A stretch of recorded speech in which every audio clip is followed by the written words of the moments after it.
there. This is Real Talk Baseball and Carlobaseball. With me, as always, is Ernie Orange. It's a great Sunday. There's a lot of baseball. I know the Red Sox and Yankees are still playing, but we'll give you the updates. Once that game is done, we'll talk about what's going on with the Red Sox and the Yankees, of course, and we want to talk about that Sunday night game. But before we get there, we want to see how Ernie's doing out there, man. How you doing, Ernie?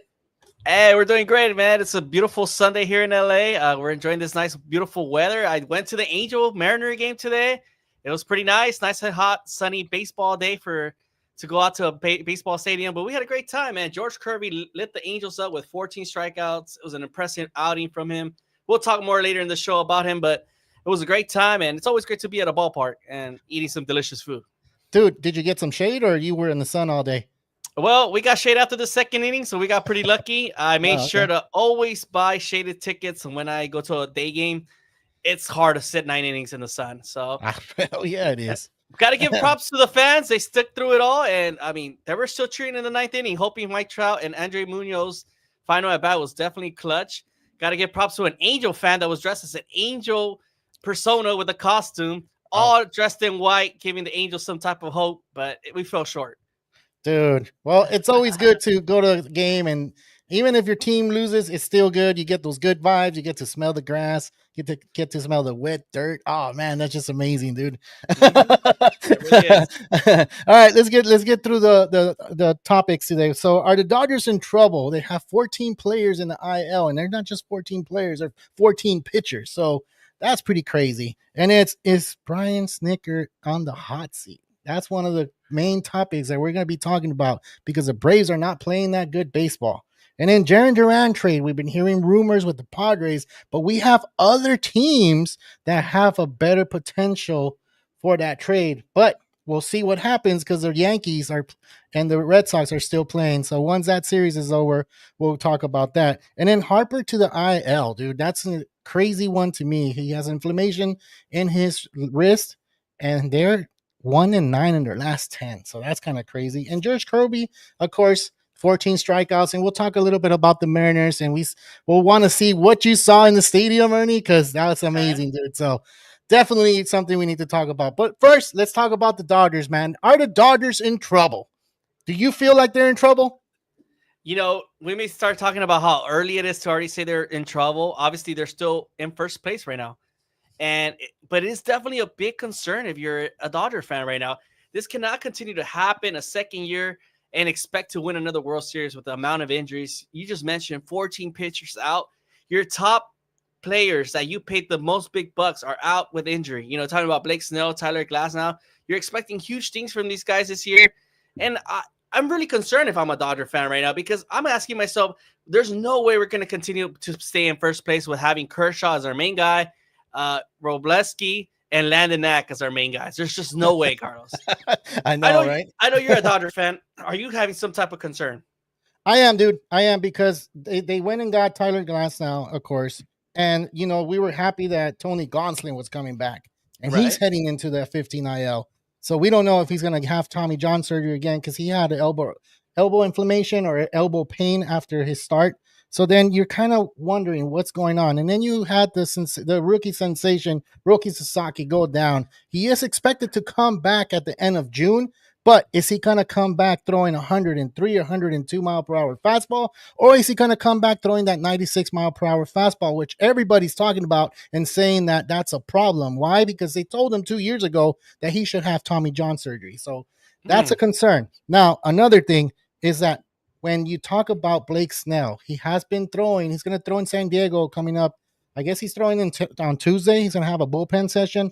We'll see what happens with him. Now, that concern is huge. Why? Because they signed him for 4 or 5 years, and he hasn't performed. He hasn't done his job, you know. So I think the problem is that when you start looking at these pitchers already had these injuries from the other franchises. You sign them expecting them to pitch in your organization. And I honestly felt like, why are we signing players that get injured so much? You know, like they're trying to blame it on Mark Pryor, and Mark Pryor is just a pitching coach. He's not telling them to, you know, overthrow to, you know, I'm pretty sure he's not. So as a Dodger fan, I am concerned. They're not going to go into the playoffs like they did last year and perform the same way, dude. Because right now, the bullpen is really taxed. It right? really is. It's super taxed, dude. I mean, you're getting Michael Kopech back and Kirby Yates. We don't know what to expect from there right now. It's a huge mess in the Dodgers organization. Dave Roberts is being optimistic, saying that, my pitchers are still going to come back. But now I got to ask you one question. When is Shohei Ohtani going to pitch? That's the main question. He is a pitcher as well. He should be out there pitching. He's ready to go. And I feel like Dave Roberts needs to let him out that leash. So the problem with that one is that he's a pitcher and a hitter. So if you try to get him into that rotation, you have to send him to the minor league so he can start facing some batters. How can you do that? And then kind of, you have to get away from not having them for 2 weeks. You can't afford that right now. Why? Because you have so many injuries. Now, the only thing that's keeping the Dodgers in first place is their lineup. Even though they went cold this weekend, I saw that, so you can't do that. So the way I see it is that they're going to probably have him come back after the All-Star game. They're probably not going to allow him to play in the All-Star game. So I see that he's going to probably go down there. I don't know, face some from hitters in that week. And then after the All-Star break, boom, he's ready to come back. A lot of people has been speculating that maybe he should come off the pen. Do you think he should probably do that? I mean, it would be a nice move for the Dodgers. Think about it. Just go one inning, go close out the game. Tanner Scott hasn't looked good. He's been getting taxed. He got paid big bucks and has not delivered as well. It's not his fault. I mean, obviously the bullpen's all banged up, and he continues to find himself in a new place, new area, and he's not looking that great. So Tanner Scott was supposed to be that lefty reliever that was supposed to solve all the Dodger problems, and he hasn't been it. So Shohei Ohtani could definitely make a difference, but you would definitely want him as a starter. He is that guy that has capable of pitching 100 miles, over 100 pitches, and is that guy. But obviously Dave Roberts is concerned. I mean, these lingering injuries just continue to come back, and the worst thing that could happen to this Dodgers organization is seeing Shohei going down with another arm injury, or something that could affect this batting. You know what I mean? Yeah. Yeah, because that could happen. Look at Teoscar Hernandez. He got injured. He hasn't been hitting the same way he did last year. He was hitting like a MVP type player at the beginning of the season. Bam, hit the IL, and he's not hitting again. So that's a crazy thing. Now, with the bullpen, Evan Phillips went down as well. He had Tommy John surgery. So with Ohtani maybe going or possibly going to the bullpen, that will help out a lot. Tanner Scott hasn't been paying out, like you said, and maybe that's the thing they're going to look into. Maybe that's the thing they're going to try to do. But until we get some notice, until we start like seeing Dave Roberts smile and say, we're going to get another pitcher, because Sheehan has pitched this Saturday. He did pretty good. He pitched 3 innings. He struck out 4. He allowed 1 run. And, he had shoulder surgery last year, I believe. So he'll be ready to come probably at the end of July. It's sounding like. So there's help on the way.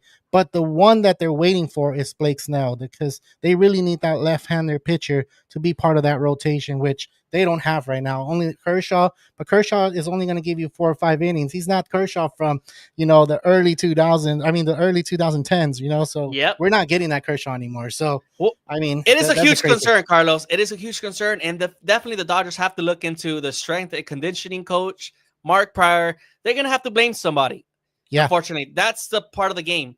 Obviously, there's a current injury epidemic right now with pitchers. It's everywhere, spread out all through all 30 MLB teams, where you're seeing guys being banged up, going with Tommy John every weekend. But somebody has to be put to blame, and there's 14 pitchers in the IL right now. Yeah, and that's the crazy part. So do you think it's Mark Pryor's fault? He has something to do with it. I mean, he's obviously telling these pitchers how to work out and how to approach the game. And Mark Pryor, if we know his history, he was a guy that was banged up and for most of his career, and it was a huge prospect, never really lived out to his promise. But now you ask yourself, somebody has to be put to blame, and Dave Roberts is going to point fingers. That's what you just have to do. Yeah, and he's a UCLA guy, just like Dave Roberts is. I wonder that's why they have him there. So that could be it, right? And you said it. You said it right. He did pitch for the Cubs. He did get injured for them. So it's kind of like a thing where who do we blame? And I mean, they're playing the blame game right now, and it's going to happen. But like I said at the start of the show, they're coming here already injured. They already had those injuries prior to coming to the Dodgers. So how are you going to blame one guy for their injuries? Their injuries happen in Tampa Bay. Those injuries happen in Japan. Those injuries happen wherever they came from. So the Dodgers decided to do that. As the Dodger fan base, everybody was talking about that. I remember everybody was like, damn, why are they signing this guy? Why are they giving him so much money? What if he gets another Tommy John, right? That's crazy, dude. Hey, what's up, Tony? How's it going, Snap? I haven't seen you on here in a while. He's saying it's the pitcher's spot. Stop throwing 100, throw 95. Hey, man, those 5 miles are making a big difference. Ask the guys like Kershaw and Ryan Yarbrough that only throw 88 miles, and they're finding ways to stay healthy. So, I mean, it's just crazy, man. It is definitely an epidemic right now. We're seeing all these amount of injuries continue to hurt the game of baseball, and we just want to see the top talent in pitching, man. That's all we really care about. So it is concerning that this Dodger team is banged up. And we asked ourselves, can it continue this success? Last year was like a fluke, if you ask me, because there was no way in heck they were going to win with just Yamamoto and Walker Buehler and then Jack Flaherty. And somehow they managed to pull through. But that bullpen was perfect last year. And I'm not sure if you look at this bullpen this year, they're, like you said, they're taxed up and they look tired. Anthony Banda's not that guy. Alex Messi is just, I think they just partied too hard over their break, man. They were celebrating that World Series ring and it's not looking up to their expectations this year. Yeah, it's just, it gets to them, dude. If you're the bullpen, it gets to you, especially if you're not in those August and September and October trying to pitch and trying to get those outs. So you're just trying to get your arm loose. You're trying to get your arm right.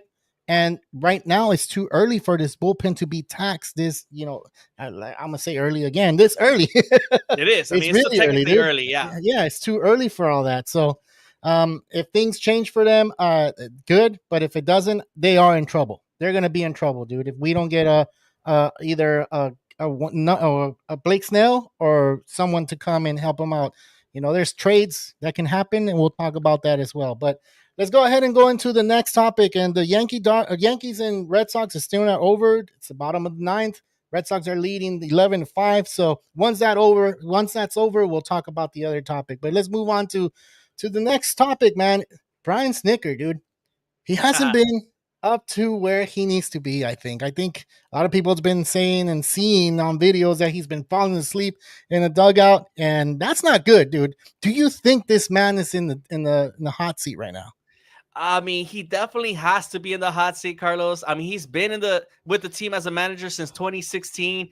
He's been part of the Braves organization for so many years, but I feel bad for the guy. I think age is catching up to him, and I'm really concerned for him. And I think this season is just too long for him to be managing 162 games at that age. There's obviously way older coaches, but everybody's health is a different pace in life. Yeah. And I feel like it's definitely catching up to the man. I think he's lost the clubhouse already. They're 27-37 right now, 10 games under 500. Last year, obviously with the injuries of Spencer Strider, Ronald Acuna was the main reason why this Braves fell short. But now this year, what's really your excuse? I mean, you knew they were going to still take some time to recover, but you didn't really have done much difference to these players. Matt Olson and Austin Riley haven't really been that difference, impact players that we expected to take over for the next decade for this Braves team. And it just hasn't lived up to expectation. And I'm really concerned for Bryce Snitker and his job for the future. That's true. That's true. And I don't know if you guys remember what Ronald Acuna said on Twitter and started posting on social media when Kelenic hit that double and he did not run and they didn't sit him out. So it sounds and it looks like Snitker said that he didn't see that. Why? Because he was possibly asleep in a dugout, either drinking or I don't know what it is, dude. But look, if he's falling asleep in a dugout, it's time, man. It's time. It's time to move him. They did sign Freddie Gonzalez to be a third base coach. Okay. He was a manager before, Snitker. They let him go and they got Snitker, of course, because they didn't know who to replace him with, right? Because they weren't doing all that great. So now they signed him back, and maybe that's a replacement for Snitker because Snitker is not doing what he needs to do. So let me go ahead and play this video right quick so you guys can see what happened with one of the players that was going to Tommy John, AJ Smith. So let's see. He's now making a fist every time he comes back to the mound. I think Strider just said something to Rick Kranitz. Yeah, he's coming out. So I couldn't find the full video, but Strider went up to Snitker and kind of poked at him like, hey, dude, he keeps balling up his fist. He keeps looking to the dugout. Shouldn't you go out there and talk to him or actually see if he's okay? So they took too long for them to go out to the mound, and this is what happened. You know, AJ Smith. I can't pronounce his last name. You said Schroeder. What was it? Schwarber. I can't even say it. Schwarber. He's going into the. He's gonna have Tommy John, dude. No doubt about it. But anyway, like that's what I mean. Like he wasn't ready to go out there and get him, and you had a pitcher come and tell the manager, "Hey, go out and get him, dude. What's going on?" So that's what happened here, and the same thing happened when Kellenic hit that double and didn't run and got out at second. So, I mean, I think he's gonna get fired, dude. He is. He's gonna get fired. Man. And you see all these reports saying that he is not on the hot seat. We all know he's lost that clubhouse, man. Ronald Acuna has not been the same. And him mentioning that double standard issue that was earlier in the season with Jared Kellenic and how he got benched in his career, that was a huge concern, red flag there. And obviously the players are not performing. Obviously, they're lost 7 in a row right now. They're only won 2 out of 10 games recently, and that team is not performing. The injuries are piling up, and it's time for a new start, if you're asking me. This Braves team is known to keep their managers for a long time, but you need to head in the right direction. And I know their GM, Alex, wow, I can't say his last name either. We're butchering last names these days, man, but I think it's time for a move, man. Yeah, it's time for a move. And the last coach that was there was Bobby Cox. Bobby Cox has had a good tenure there in the 90s into the 2000s. And, you know, Snitker has been there since Bobby Cox has been coaching for the Braves. Mm-hmm. He was in the minor league systems and he did a good job. It's just sometimes you have to cut your losses and say, you know what? You did a good job all this time. Thank you for doing it for the organization, but it's time to go. It's time to let go and it's time to move on. And that's what pretty much is happening right now. So it sucks, dude. It sucks for him. It sucks for him. Yeah, we got the chat saying falling asleep is no bueno. Give the man a Red Bull. Yeah, that's a huge concern. Obviously, if you're falling asleep and a manager and you're not pinpointing these big things that are happening in the game, that's a concern for us fans and Braves fans. I think are ready for a fresh start and you know a team that could overtake this Phillies team or Mets team because they don't want to miss out in this playoffs again, back-to-back years. Yeah. And they're not doing that good, dude. They're 27-37. They're 2-8 in the last 10, and they've lost 7, like you said. So, I mean, we'll wait and see what happens. I think he is going to get fired, but I'll ask you this. Are they going to fire him? Yeah. In the offseason, for sure. There's a number of coaches right now that are in the hot seat. And Brian Snitker's one of them. Uh-huh. The Phillies one, what's his name? Rob Thompson? Rob Thompson. Uh-huh. And the Diamondbacks guy, Torey Lovello. Those 3 guys, I think they're in the hot seat, bro. I'm really concerned. They have huge expectations for this team. They built a roster to win, and if they can't deliver, it's time to ship out. Damn, that's a short leash right away. Like I thought, baseball you wait a little bit longer than you do in baseball and football. Football, I know 1 year you don't perform, time to go. Baseball, you kind of wait a little longer. I think times are changing. You think so? Yeah, these GMs are not wasting time, and their job's on the line too, man. So they got to get the right guy that's going to win because they just can't continue to be waiting for years and missing out on these chances because it takes decades to get back there, Carlos. It does. It takes time to build these teams to win again, and then you can't just continue to wait years and year in and year out. Yeah. All right. The Yankees just hit a home run. It seems like they're 11-7. So there's one out in the bottom of the 9th, but it doesn't seem like, you know, the game's going to be over that soon, but it's all right. We can go to the next topic, and it is the series.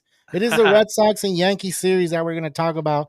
I just feel like the Red Sox needed this series. They still haven't won. You can't celebrate until the fat lady sings, dude. That's how I feel about baseball. Why? Because baseball, there's been so many stories that they had 2 outs in the bottom of the 9th, down 11 runs, down 12 runs, and they come back and they win the game. So I'm not counting it yet. I'm just saying like the Red Sox need this series, dude, so they can go ahead and move forward and kind of have their future plans planned out because we were hearing these trades happening with Jarren Duran, right? We were hearing Buehler getting traded back again to the Dodgers, right? So they went through this little bad stretch. Now, because of this series, things can change because this is a hyped up series, and it always happens to where you're struggling, you go play your rival, and something happens and something clicks, and then you start winning ball games. So I think this is an important series for the Red Sox. They haven't won yet, but if they do take this series, it's a good thing for them. I don't think those trades are going to happen, but it could happen because we're baseball and we like to talk about that. We like to talk about trades, but what do you think? Do you think this was a series that the Red Sox needed to take, or is it too? I mean, what do I call it? Is it too late for that? Yeah, this is a tough one. I think it's way too early right now. This Red Sox team still has an opportunity to overcome their bad record to start the year. I know they're right now with this win, it would be 32-35. But this Jarren Duran speculations and rumors, it is wild to me, Carlos. There's just no way they're going to trade this young talent like Jarren Duran, bro. He is that guy. He is obviously not having the best season this year. He's batting .280 with only 4 home runs. So we're expecting much better things from him. But you got to ask yourself, how the heck are the Padres going to make a deal that they're going to get Jarren Duran like that? There's just no way. The Padres don't really have that much prospects to give up. I mean, they will have to definitely give up Ethan Salas and some guys that are ready to play the game. And I just don't see who the Padres could really give up to have Duran there. That's the crazy thing. They do have a little bit of a farm system because they traded away when they traded for the Juan Soto deal. Now we're seeing these players with the Nationals, right? You know, you have all these players that they traded. Now you have other teams that are interested once they decided that the Padres are gonna go ahead and try to get them. And there's the Cleveland Guardians that are interested. Now they do have a first baseman that's coming up through the ranks. He's not a major league baseball player, proof player, but they do have that first baseman in the minor leagues. Now, you go into the New York Mets. It's another one. They have Vientos at third base that can play first base. Remember, the Red Sox need a first baseman. Now, Christian Costas went down, and that's why they're thinking, and they're probably playing a little bit with that trade potential because they can go ahead and get that first baseman.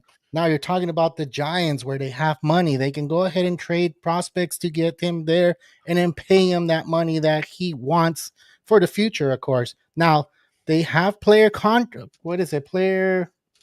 They have him till 2028, 2029. Right. There's a club option next year. So right now he's only getting paid 1 year, $3.8 million. It's a cheap deal. This guy deserves to get paid because he's that top talent that's in this game. But it just shocks me that the Red Sox would even hear these rumors. I know there are only 3 games under 500. That's why I think this series was really important to win against the Yankees and prove that, hey, we're still in the mix. Yes, we're 3 games back from out of 500. We're definitely down deep from this Yankee roster, but their wild card is definitely open right now. Yeah, this American League is open for any team to take over right now, and Jarren Duran has to be in the mix if the Red Sox want to go deep because bringing Duran and Bregman and Devers is the answer for them right now. Obviously, the pitching hasn't lived up to expectations. I feel like Garrett Crochet has been the only guy really pitching great for them. But I really do think that the pitching will bounce back. And, I mean, it's just part of the season. Obviously, some of the young guys were struggling. And then Abraham Toro, Gonzalez, they're expecting huge things from them. But they're going to get their more at-bats and more experience is only going to provide more runs for the team.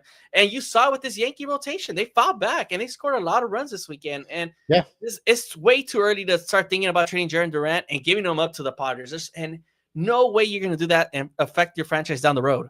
Yeah. Well, I still got 2 more teams that can go ahead and have these potential trade talks with. Now you better not include the Dodgers on this one. They're on there. Why? Because they have the minor league system that the Red Sox potentially could have. And you know how Mookie Betts was tied into that big trade that the Red Sox are all mad about. You know, that could happen again. And do I see it happening? I don't see it happening. But it's good to mention, and it's good to try to talk about it. Why?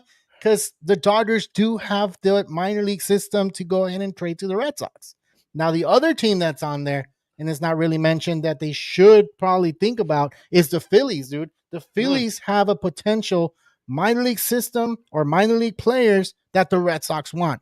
Now, they are second or third on that list. They are third on that list. You have the Padres 2, and you have the Dodgers 1. So this is where it gets crazy. If the Red Sox are really going to trade them, are they going to go after the second best minor league players? Or are they going to try to go for the first minor league players for the Dodgers? So they have a better relationship there. I'm just saying. Man, I don't think it's going to happen, though. I don't think it's there's going to no happen. way. I don't think the Red Sox could lose another big trade like that after losing Mookie Betts. That was a huge blow to their organization, and I think they just cannot have it happen again. So that's insane.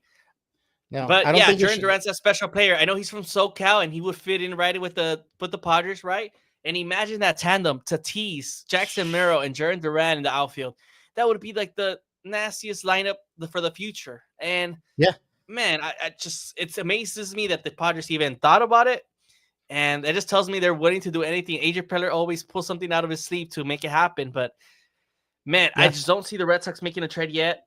I could see it happening in the offseason, but for now, I think with the amount of how weak the AO is right now, there's just no way they could do that.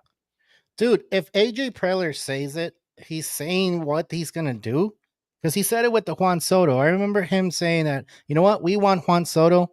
And it sounded like, okay, that was one of the biggest trades that AJ Preller kind of made and was introduced into the trade market, saying AJ Preller gets stuff done. Now, if he's saying Jarren Duran is going to be a Padre, guess what? He's going to be a Padre. When? We don't know when.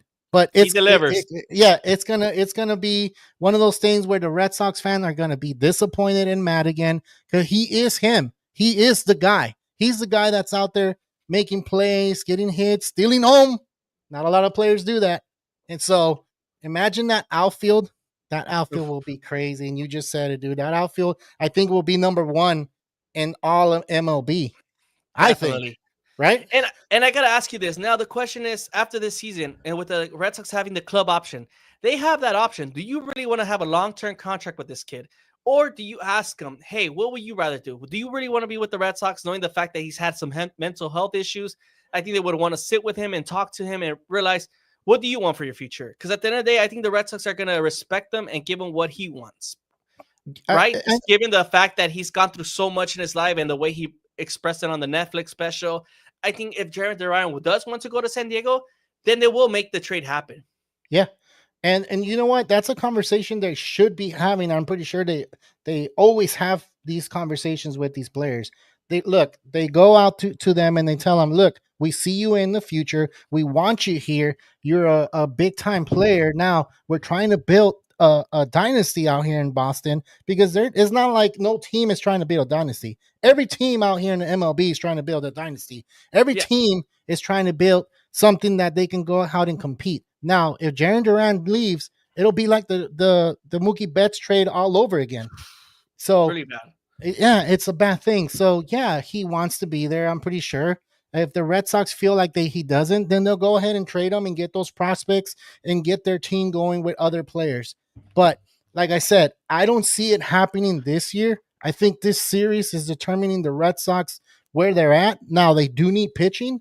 They're going to go out and go get pitching. I know the Brewers just said that they have a lot of pitching out there, a lot of starting pitching. They can go ahead and trade. Cervelli is one of those pitchers that can be out there for the Red Sox or for any organization that's looking for a starting pitcher. And so we'll just see what happens with that. But if I see, I don't see it happening. Do you see it happening?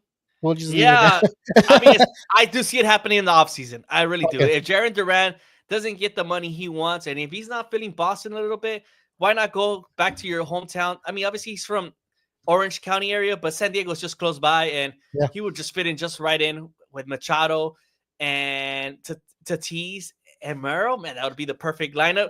We have Chicks Who Loves Baseball saying, can the Padres even afford him? Ooh, that's a tough question, because you are already paying Machado a big contract. You're paying Tatis a $300 million plus. You're gonna have to pay Jackson Merrill, which he did get paid, which was a cheap contract. A cheap contract, yeah. Then that just tells me that Jarren Duran's gonna also have to accept the cheap contract as well for him to play there. That's part of the game. They're gonna find ways to. AJ Preller finds ways to pay these guys if he has to. Yeah. Not bad. The Yankees Red Sox game is just final. The Red Sox did one. That's why I'm wearing the hat. And I'm not just wearing the hat. I like the hat, dude. I really like it. I was about to ask you. I totally dismissed your hat in the beginning of the intro, but that's a great hat, man. It's definitely a beautiful color. It brings a different type of taste to the show. You know, we need a different type of green. We got Genesis in the comment section. Hello, fellas. Thank you for tuning in. Yeah, for everybody in the comment section, we really appreciate you continuously being here week in and week out and commenting on the show. We really appreciate. That's what we really do this show for. And if you're new here listening, this is what we're all about. We continue to grow our baseball community and continue to build baseball friends with one another. Just make sure to hit that like and subscribe to stay on top of all our social platforms. We continue to grow our channel. And this is only going to get better, right, Carlos? It's only going to get better as the season goes on, because once that August, September happens, that's when we're really going to gear up and try to and go into the playoffs, be excited. Even if our team doesn't make it, we're still going to be on here. Why? Because we were on here in 2023 when Ernie first came to the show. We went through it all the way to the World Series with the Diamondbacks and Texas Rangers. We were getting on every day, which was exciting, dude. It was really exciting. So it was definitely great to see World Series game analysis and break down the games after every huge game. And just crazy to think how both franchises right now are both struggling, nowhere near the mix of the playoffs, and the coaches just don't seem to find this. Like, the Diamondbacks bullpen is just terrible. And then what the hell happened to the Rangers bats? They just went cold. Yeah. Has anybody looked at Bombi? Adolis Garcia, where the heck have you been? Marcus Semien is no longer that guy. Corey Seager's been banged up. Josh Young is not that guy. Jonah Heim has been MIA. Man, the list continues, and it's a huge concern for both franchises that were just once in the World Series a couple years ago, and now they're just seeing that they can't seem to get it together whatsoever. No, dude. And did you see the play where Corbin Carroll hit a shot to center field, and I guess the Reds had a really good relay to home plate, and they got him. He didn't get that inside the park home run. If you guys want to see that video, we do have it on TikTok. We'll post it on Instagram for you guys, and follow us there, of course. But yeah, did you see that play? It was crazy, dude. I did see your post you had made earlier, and man, what an incredible play by the Reds. And they ended up taking 2 out of 3, right, from the Diamondbacks. Yeah. Huge win for them as well. Another team that's been, in the mix of almost being there, and they just can't seem to get it going. You're bringing Terry Francona, hoping to make changes there, and something's just missing with that team just as well. So there's a lot of baseball left, Carlos. There's over 100 games left into the season. Yeah. We may be thinking these teams are over, like done with, but nah, man. Every team still has a chance. Yeah, they do.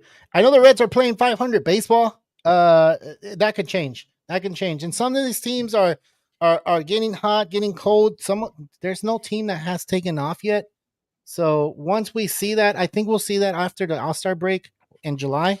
And that's when we usually see the Braves usually step it up. Dude, I'm still holding on to that. I'm still holding on to the Braves winning that division. No disrespect to the Phillies. No disrespect to the Mets. They're doing wonderful. I know the Phillies haven't been playing all that great, but, they're still a good team. And I still can't believe we chose the Braves. What were we thinking? Dude, looking at that roster, it doesn't look bad. Not at all. It doesn't look bad. It's just these guys are not performing. They're not doing what they need to do.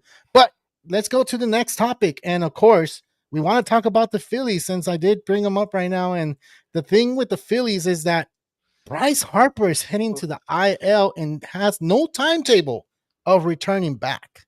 That's an issue, dude. And Bryce Harper's a tough dog, dude. He's one of them dogs like you want on your team, because he's always, coming back after injuries faster than anybody. He gets hit in the face, he's in the lineup in the next day. He goes Tommy John, he's in there 5 months later. So this guy is just a freaking steel. He's made out of steel, dude. I just feel like he is, dude. But this one, he has a wrist injury. What do you think, dude? How do you feel about this? Oh, man, this is a huge blow for this Phillies organization. A guy that makes a huge impact in the middle of the lineup. Like you said, this guy's made us out of steel. He's been hit recently in the elbow, continued to play the following weekend. He just continues to play no matter what injury he's dealing with. But this wrist injury, this is just really important for his swing. And if his wrist continues to hurt, there's just no way he could continue to play like that. And it's only going to affect his stats. And he just should take the time like he is doing right now. Just get arrested. Make sure that the other Philly players come clutch now going forward. And, hopefully they can stay in the mix, because right now they are second place to this Mets team. Like you said, they lost 7 in a row, and they're 1 out of their last 10 games, 1 win in the last 10 games. Where did this Phillies team go wrong? It's Is it their pitching? Because Jesus Luzardo just went cold. Like his pitching just got demolished recently. And there is definitely something bad going on in this Phillies organization. And like I've been mentioning week in and week out, I know John Murrow's part of our show. This window's definitely closing, and it's a huge concern for any Phillies fan out there. So is it a concern that, because you did mention Ron Thompson is going to be in the hot seat, is he in the hot seat because of these injuries, or he's in the hot seat because he is hot, cold, where they're playing great baseball? They win 10 in a row, or they can win, like a good amount of good games. But then you hit the Pittsburgh Pirates, get swept by them. Then you hit the Nationals, get swept by them. Like, you're playing, and I get it. They're division games, because when there's division games, that'll happen. But you're playing teams that you should be winning. And you know what? Not knocking on the Phillies. It's just they're a great team for them to be getting swept. Now, is this going to be one of those factors that they use against Rob Thompson? Yeah, it totally is. And that's why even last season, the way they went out the past couple seasons, that guy just doesn't make the right moves on the right times. He's making some questionable calls with the bullpen and the lineups. And this is where I'm really concerned, because like Nick Castellanos hasn't delivered lately. Trey Turner's hot and cold, like you've been saying. Carl Schwarber, he's been consistent, but really consistent. He's just a DH. He can't help you in the field. Yeah. And with Bryce Harper going out, man, it's this team. This is where I think Rob Thompson is in the major hot seat as well. That whole NL East is just, these guys are looking for fresh faces and a guy that could change the locker room going forward, because it's been a team that's been together for a minute and they still haven't won that big championship they really need for Philadelphia. Yeah. So who's in the hot seat more? Is it Snitker or Thompson? Both. Both. But there has to be one that leaves before the other. So I'm going to put you on that spot, Ernie. All right, let's put it this way. Whoever does not make the playoffs is going first. It's going first. Okay. It's not going to happen during the season, though. No, it's not. They have too much respect for these managers, and they've proven time and time again that they could go to the playoffs, but can they win the big moment? Only Brian Snitker has really delivered that in 2021. Yeah. They beat the Astros, and of course, if Phillies lost to the Astros in the World Series, and that's one of the big things. And I was rooting for the Phillies because you guys already know I don't like the Astros. I don't think anybody does. No, I know. And the way they defend themselves these days, if you're really an Astros fan, the way they act like, we're still different and we didn't cheat. Everybody else cheated. Like, come on, man, just cut the BS and just be honest with yourself. You cheated to win, and that's it. Yeah. Just take. And we know a couple of Astros, and we've had him on the show, and he's actually come up and he said, you know what? Yeah, they did cheat, and they did win it in 2022, and that's the one that they have, and that's the one they he puts on his hat and everything. The 2017, they didn't do anything about it. I wonder if Las Vegas had a lot to do with it, that they didn't strip that championship from them. So I'm pretty sure if we deep dive into that, we'll find something in that resort. But whatever, that's a long time ago. That's just time to make a documentary about it, basically. Because you're right. You make a great point. Because if they change the result to that World Series, the Vegas impact of all those people that won money, they would go back and sue Vegas now and say, I want my money back. Yeah. Yeah, and I don't think that can happen. So that's why they can't return or say we're stripping the World Series. But whatever. I just want to say that the Phillies are 4.5 behind the Mets. The Mets have been playing good baseball. Juan Soto started doing the shuffle. Of course, it took him to go to Dodger Stadium to do it. I kind of knew it was going to happen. When those players go out to the top teams, that's where they show out. That's where they start performing well. And we all know Juan Soto usually steps it up by July. And it's not even July yet, it's June. So once July hits, we're going to see a different Juan Soto. I'm pretty sure, because he's a popularity, he'll be in the All-Star game. And, since we're talking about the All-Star game, I know you send me the list. I need to post it. I need to make my list, and I'll post it as well. I have to make some changes to it, but yeah, I just got to make a change to one player. I made a mistake on one player. I totally forgot, and I was so embarrassed that I forgot about him. But now go ahead and do it. Cal Tucker has to be in the starting lineup for that. He needs to. He should be back. Next week? I think he's back next week. He's back already. Cal Tucker's back. Oh, he's back. Okay. Well then, yeah, we can definitely have the up to date list, and I'll post them for sure. But yeah, do you feel like this is a popularity contest, or should the guys that are performing well be in the All-Star lineup? So the way I approach my All-Star ballot this year, I also go based on popularity contest. I put 50-50. 50% how well they're performing and 50% their popularity, because it's going to be also, I'm sorry, but you do not want to see a guy you never heard of on the All-Star game starting. You don't think so? No, he doesn't deserve it. Like, we have a special scenario right now with Jacob Wilson and Bobby Witt Jr. One is going to be a rookie of the year, and Bobby Witt's a guy that's going to be the future shortstop of the game. Now, Jacob Wilson has a little bit better stats than Bobby Witt, but I also got to put in this case, Bobby Witt has played for the past 2-3 seasons and has proven time and time again that he's an all-star. Yeah. And now Jacob Wilson hasn't even played a full season, and you're going to start him over Bobby Witt? How? It's just this has only been 8 weeks of baseball, Carlos, like 10 weeks, and you're already considering him better than Bobby Witt for the All-Star game? How? It's just I just think different, dude. Like I feel like if you're performing on that year that you're playing baseball, that's the year. And if you've been there and you're the veteran, you win popularity votes, but you're not playing up to what you need to be playing to. I mean, it sucks, but this is how teams or players get made into that statue of becoming the big player. You know, like Derek Jeter did it. It's a small sample size from Jacob Wilson. I have to see him a full season before I could consider him a full starter. I don't know. Like his stats have to be way, way better than Bobby Witt, and they're really not. They're just by just a tad bit. You know what I mean? But strikeouts. This man does not strike out, though. Jacob Wilson, dude, he doesn't strike out. You're looking at stats like Tony Gwynn. You know, in the major leagues, in your first year, you're not striking out. You're not doing what everybody is supposed to be doing every 6 at bats at most, right? But does Jacob Wilson play defense like Bobby Witt, though? Nah, Bobby Witt is on another level. So this is where I mean, that's where the debate comes. Yeah. And this is where, that's what I'm saying. At the end of the day, popularity always wins in the All-Star game, and that's just how it works. We have a lot of fans that are going to vote, and unfortunately, people are going to go based on the people they know, and Bobby Witt's made a name for himself. While Jacob Wilson's barely starting his career, is going to be a rookie of the year, is going to be a star in this game, but has not yet reached that level of success to say, I'm that starter yet.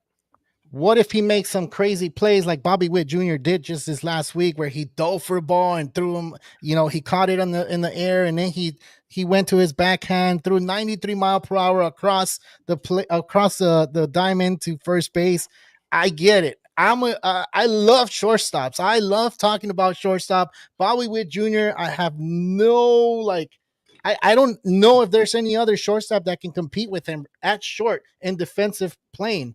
Now, if Wilson goes ahead and stops stepping up his game level in that shortstop position, and you start seeing some plays and you start seeing some reels on him, then I guess, you know, I'm pretty sure he will probably get that win over Witt. But I get what you're saying. I definitely do, because if I do vote, I am gonna go vote for Bobby Witt Jr. But I do want Wilson to go to the All-Star game. Why? Oh, well, yeah, without a doubt. He's good. Jacob Wilson's a total all-star in this game. I mean, I'm not gonna say he's not an all-star. I'm just saying, for starter purposes, this is where I go more for popularity and stats. Half of my choices are based on stats and popularity. So when I'm choosing, I'm looking for both things. But those are two top shortstops. Let's say there was a popularity. Let's say we were to try to get a Carlos Correa, because he's popular too. He's popular. He's a good shortstop, and hands down, right? He's a good shortstop. Let's say he was hitting the same as Bobby Witt, and he was hitting as Jacob Wilson. Now, would he win that? Would he start as short? No, because a lot of people hate him because he was with the Astros. But does he deserve to be in the All-Star ballot? Yes, he does. Yes. Right? Yes. But that's what's going to... Yeah. If Carlos Correa, based on his issues, he was part of the Astros roster. Carlos Correa has already kind of been blacklisted by MLB fans, unfortunately. He's just not has that appraisal we once had for him. Yeah. You know? Yeah. He proposed to his girlfriend in the middle of the World Series win, and people didn't really like that after knowing that he cheated in the game, and I was like, do we really think he's gonna cheat on his future wife? No, I'm just joking. That's just something personal. I should have not thrown out that out there. But I'm just saying, he cheated in the game. He could cheat in other ways, right? But yeah. But yeah, Carlos Correa is definitely blacklisted between the MLB fans. Nobody likes the guy. And that's what I'm saying. People go based on popularity. Yeah. We got the situation with Jose Ramirez and Alex Bregman now case. Alex Bregman has been having a way great season, but now with giving the hamstring injury, is it okay to vote in Jose Ramirez to start now that knowing that Alex Bregman's hurt? Dude, and this is where the respect for Jose Ramirez doesn't get noticed. I like Jose Ramirez. He's a good defensive player. He's a good offensive player. And he's a good guy in the clubhouse. He talks to everybody on the opposite team. He's never had any issues with the opposite team, including the clubhouse, his own clubhouse. And, dude, this is where I think the popularity kind of feels like it happens more in the National League than it does in an American League. In the American League, I feel that team is always built on what their stats are showing. In the National League, it's not, dude. National League, that's really popularity. Yeah, it is. I mean, you can tell me I'm wrong, but that's what I see. And maybe because I'm a National League guy, I think the National League is always that way. I just feel like the National League right now has a lot of big stars, a lot of big name stars with a lot of popularity. I mean, you got the Freemans, the Betts, the Otanis, the Schwarbers, the Bryce Harper, Frankie Lindor, Juan Soto. The names just continue. And then you look at the American League, and it's a bunch of guys that, wait a second. Who are these guys again? Besides Aaron Judge? Anybody else that you guys know?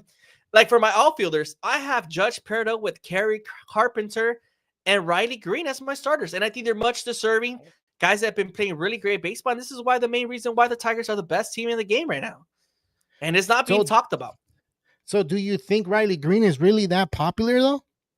He's not. And I'm worried that he won't even be the starter given the fact that he's just not popular. But he is much deserving based on his talent and based on the way he's been performing all season.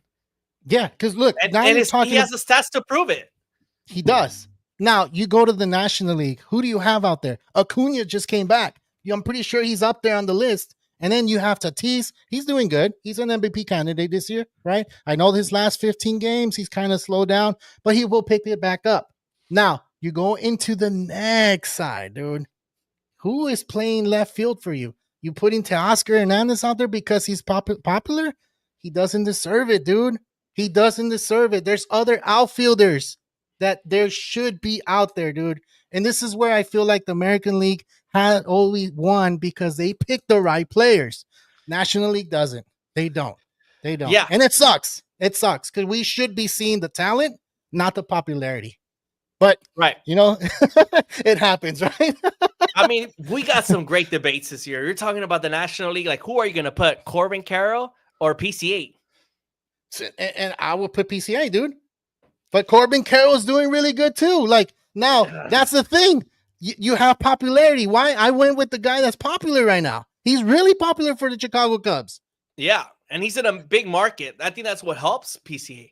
Yeah. But now, for example, Riley Green, that is in the American League and not a popular team, he gets affected by the popularity. But he does start, though. That's the difference. That's why they keep winning. That's why the American League always wins. Because they have the right dudes out in the field starting the game. That's why I wouldn't be surprised if Jacob Wilson starts over Bobby Witt at shortstop. Oh, no, yeah, that was not You don't think so? You don't think so? I don't know. It could happen. And if it does, I'll be like, dude. Mario Garcia saying, where's Neto? I know. I'm wondering the same thing. I haven't seen the message or anything. So he's sleeping. He's sleeping. He's sleeping. Yeah, I think he got tired watching TV this weekend. No, but you're totally right, man. We got a huge debate coming up with the All-Star ballot. We'll be getting the results next week, the first round ballots, and I think it's going to be good for the game of baseball. We're going to have a lot of people fighting who should be starting over others. Some have better stats. Some have been doing it for 4 or 5 years, and they still haven't been a starter. They deserve it more. There's all these factors, and you see people like fight on social media day in and day out about these results, but at the end of the day, it's part of popularity contest and a little bit of your statistical too. So that's how I approach the game. Yeah. No, and not only that, the fielding factor of it, which I said the Bobby Witt thing. I don't know. I just wanted to say that so we can go ahead and debate on it. That was a good debate, Ernie. It really I think, is. Yes. yeah. There's no wrong or right answer on this. It's just depending on the popularity on some choices and depending on what their stats are and their fielding percentage are. This is how like a lot of baseball fans vote for it. But there's a lot of fans that vote for their players and their teams, and they decide to vote that way, and it kind of harms the game. That's why we always see the American League win. So I'll leave it at that. Yeah, you want to leave? You want to give one last mention on that? Well, there's another debate I want to throw out there: Vladimir Guerrero Jr. or Jonathan Aranda from the Tampa Bay Rays. That's a close one. No, actually, Aranda has been doing good, dude. He came out of nowhere. No one knows he plays with the Rays, though. No one knows who Jonathan Aranda is. Let's be honest. He does not have the popularity. He plays for a small market team like the Rays, has way better stats than Vladdy Guerrero, but Vladdy Guerrero has popularity. His dad was a former All-Star, former, Hall of Fame player, and Vladdy Guerrero Jr. just got paid the big bucks and should be the starter. And I think Aaron Boone's going to go with Vladdy over Jonathan Aranda. As simple as that. Aranda is just a rookie, hasn't really been shown around the MLB, and this is where Vladdy gets the recognition. So this is where I feel like Aranda needs to make that All-Star team. If he doesn't make that All-Star team, where does this valid goes? Snap saying that I'm over here tripping because I picked Wilson over Witt. I was just saying that's a weekend debate, dude. I'm a Witt guy. I love Witt. I stand by him. I pick him over any other shortstop in the American League right now because he's the guy. He's the guy. He's over there making plays. I'm seeing his highlights and I'm like, wow. But let's be honest. You're totally right about Jacob Wilson. He has a bright future. He's batting .370 with 8 home runs. Hasn't struck out at all. Probably doesn't have the same as defense as Bobby Witt. But now this is going to be a big debate in the future now. Who's going to really win that starter for that American League now? If he continues this way, though. Because we see time and time again, this sophomore season comes around and these guys cannot perform. Like it's like they forgot how to swing. Yeah. It's like, damn, that's how hard baseball is. Yeah. All right, let's go to our last one, man. George Kirby, you were there at the game. You had a great day today. So tell us a little bit more about the 14 Ks against your team. I know you don't like talking about other teams performing well against yours. I don't like it either, but this is a baseball channel, and we're baseball fans before we're our team fans. And this is why I like this show. This is why we do this. And yeah, how good was he out there? Oh, man, he looked great. His off-speed was looking amazing. His fastball was hitting around 97, 98. The guy was locked in. For those that didn't know, George Kirby was dealing with a shoulder injury to start the season. He was expecting to have huge expectations this year. He started the game with an ERA above 8, and he's been 0-3 to start the season. This was his 5th start into the season, but today he made this Angel lineup look fooled. He had them confused. He only gave up 2 hits, one to Mike Trout and a Taylor Ward home run. That was one bad pitch.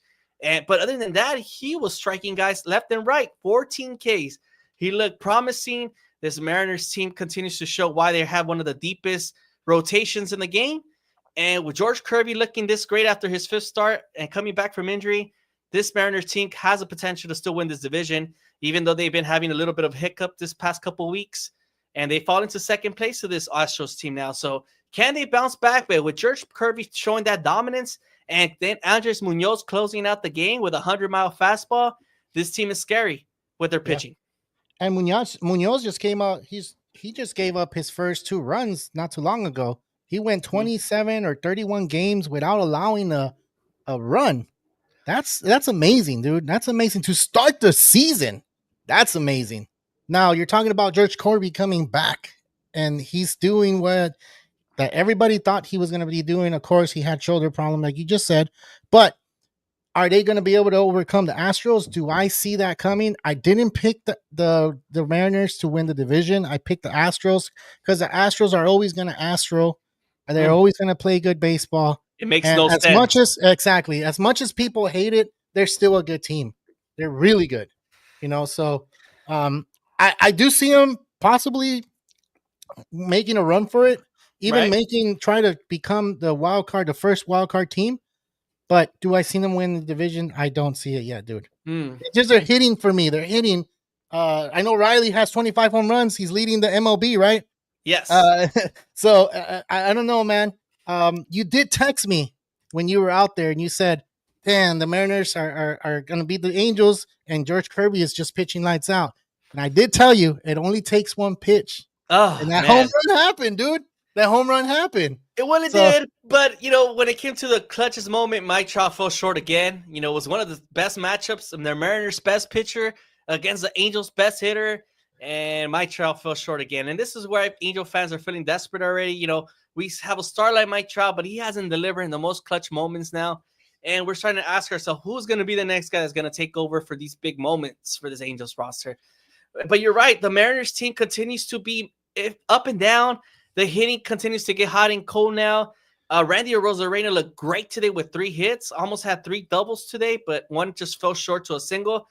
Other than that, Julio Rodriguez needs to pick it up because he has to be that star player that they desperately need if they want to win this division. He also doesn't deliver as well as we expected. Defensively, he locks it down in center field, but offensively, we need a little bit more from Julio.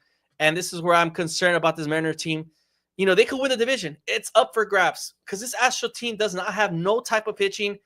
And I don't know how the heck Jordan Alvarez is in the IL. You lose Kyle Tucker and Alex Bregman to free agency, and you have a bunch of young kids like DeCenzo, Cam Smith, and you're still winning? Makes no sense. It frustrates me as a fan knowing that they get rid of all their top tier players because they don't want to play, and now they still win. And I'm just like, this is just pure luck, if you ask me. And don't forget they have Jose Altuve out there in the outfield. They sit him down twice a week now. So they're doing it without him too. It's one of those things where you're like looking at the team and you're like, this is not the old Astro team. Why are they still winning? Well, they're doing something right. And whatever they're doing it the Astro way. So one of the things that I wanted to mention, though, is that the catcher, dude, you mentioned, right? Well, I mentioned Riley, right? Right. He has 25 home runs. Is he popular? Is he going to get that start? This year, yes. I think he's proven time because of his last performance last year. He hit a lot of home runs last year. Obviously, he struck out a lot last year, but he already hit a lot of home runs. I think over 25 last year, and this year he's already at 25. 25. And it's really the first half of the season. And if you know the game of baseball, catchers don't really hit a lot of home runs. They don't rake like Mike Piazza used to. Yeah. We've yet to see a catcher hit over 40 home runs since Salvador Perez. And before that, it was since Mike Piazza days. Yeah. So for those watching baseball, catchers are not meant to hit a lot of home runs, but the game is continuously growing. And a lot of catchers are hitting for power more than ever. I mean, you're looking at Logan O'Hoppe from the Angels, also has 14 home runs. Yainer Diaz is hitting bombs. Wilson Contreras. There's guys with a lot of power these days, and the game is the evolution of the catcher is changing big time. It is. So who's your 2 starters for the AL and NL? Do you see Wilson? I mean, sorry, not Wilson Contreras. Do you see Wilson Contreras winning over Will Smith in the National League? Yes. Let me see. Or so you have other catchers. I actually put somebody you do not expect for catcher in the National League. It was not Wilson Contreras. Who was it? It was Carson Kelly. Carson Kelly. Okay. He's been having a great year. Now, I'm concerned that he probably won't get chosen, and Wilson Contreras will get that popularity. The popularity. That's where it goes. That's the National League. You see, happens. It just happens. Do you think Riley will start? And you just said he will start for the American League. Yes, automatic. There's nobody better than him right now. And the 25 home runs leading the MLB, you already made a name for yourself because you're being talked about. At the beginning of the season, we had Tyler Soderstrom with the most home runs, and he's fallen off, and he's not hitting anymore. And Cal Raleigh has been the most consistent player in the game for that long ball, the big dumper. He already has a nickname to himself that people already know about. All right. Well, next week we'll go over the second baseman and third baseman, dude. I think we should start doing these debates. I think it's really healthy for us to debate about these players. Why? Because it's just baseball. And then we're getting close to that All-Star game, and we need to put our ballots in. If you haven't done so, go ahead and hit that subscribe button and hit that like. We really appreciate it, and definitely hit our other social media networks. We do put up-to-date stats and up-to-date videos to keep us current with what's going on. We do get on only on Sundays. The Thursday show is not up to where it needs to be, but once that happens, we'll let you guys know. Will does send his best regards to everybody. Once he comes back, he'll let you know, and he'll go ahead and give us our fantasy, reviews and who to pick up and stuff like that. Ernie, we hit that point in time. Let us know what's going on, man. Give us your last mentions. Well, I just want to thank everybody for tuning in. Thank you in the comment section. You guys were pretty lit out there, making sure to keeping it active. And we appreciate all the comments. We try to make sure you guys are all part of the show as well. And we hope to see you next Sunday to continue talking more baseball. We'll be here every Sunday night. And thank you for tuning in. We really, really, really appreciate it from our bottom of our hearts. And we hope to see you guys every weekend here. Definitely, definitely. All right. Well, I'm Carlobaseball. This is Ernie Orange. Everybody that's on here, thank you. Real Talk Baseball, signing out.